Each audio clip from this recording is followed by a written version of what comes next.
পড়বে এই সাদা লাল চেরি গাছগুলো। আমার তো দেখে খুবই ভালো লাগছিল, এটা কিন্তু ছবি তোলার জন্য একটি পারফেক্ট জায়গা।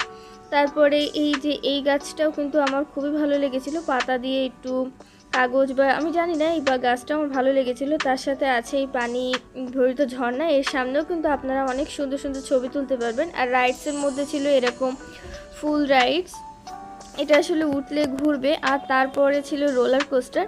রোলার কোস্টারে ওঠার বিষয়ে আমি বলে দিই, রোলার কোস্টারটা দেখতে কিন্তু খুবই সাধারণ মনে হয়, কিন্তু যখন আপনি এটাতে উঠবেন তখন কিন্তু একটু ভয় লাগতে পারে। আর এই দোলনাটাতে আমরা উঠেছিলাম, এটা কিন্তু মাঝখান দিকে বেশ জোরে ঘোরে। আর এই যে রাইডসটা, এটাও আপনারা সাবধানে উঠবেন আর উঠলে একটু সেফটি নিয়ে নেবেন। আর ছিল বাম্পার কার। এই বাম্পার কার যদি রাইডসটি আপনারা উঠতে চান তাহলে প্রতিটি গাড়িতে টিকিটের জন্য আপনাদের 50 টাকা করে দিতে হবে। তো এই কারটাও ভালো ছিল। আর এই যে দোলনাটা নাগরদোলা, এই নাগরদোলাটাও বেশ ভালো ছিল, আপনারা উঠলে সেফটি নিয়ে উঠবেন। মাঝখানে দেখলাম এরকম ঝর্ণা মতন ছিল, তো আমার তো দেখতে বেশ ভালো লাগছিল।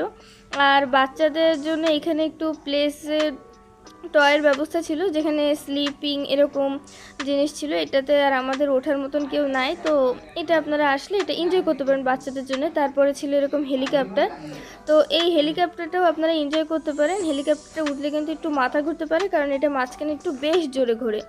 তারপরে ছিল আপনাদের এরকম একটি প্লেট টয় ট্রেন, এখানে ট্রেনটাও বেশ ভালো ছিল, যদি আমরা ট্রেনটাই উঠি নাই।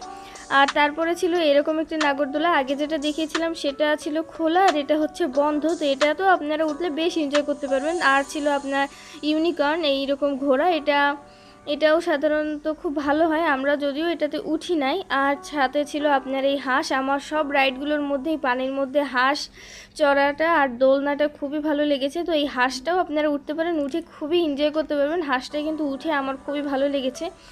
আর এখানে খাওয়া দাওয়ার জন্য এরকম একটি ছোট রেস্টুরেন্ট ছিল, আমরা এখান থেকে 4 জনে 4 প্যাকেট চিপস নিয়েছিলাম। এক একটি প্যাকেট চিপসের দাম ছিল আপনার 25 টাকা করে।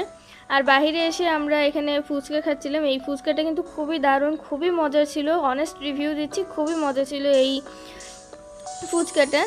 আর আজকে কিন্তু বেশ ভিড় ছিল। আর পার্কের বাইরে এরকম আপনার নানা বাদাম ভাজা, তারপরে ফুচকা, বেলুন, আরও অনেক ধরনের জিনিসপত্র দিয়ে ভিড় ছিল। তো এই তো ছিল আজকের ব্লগে। আজকের মতন ব্লগটি এখানেই শেষ করছি। সকলে ভালো থাকবেন, সুস্থ থাকবেন, সাবধানে থাকবেন। আর ব্লগটি ভালো লাগলে একটি লাইক করে দেবেন।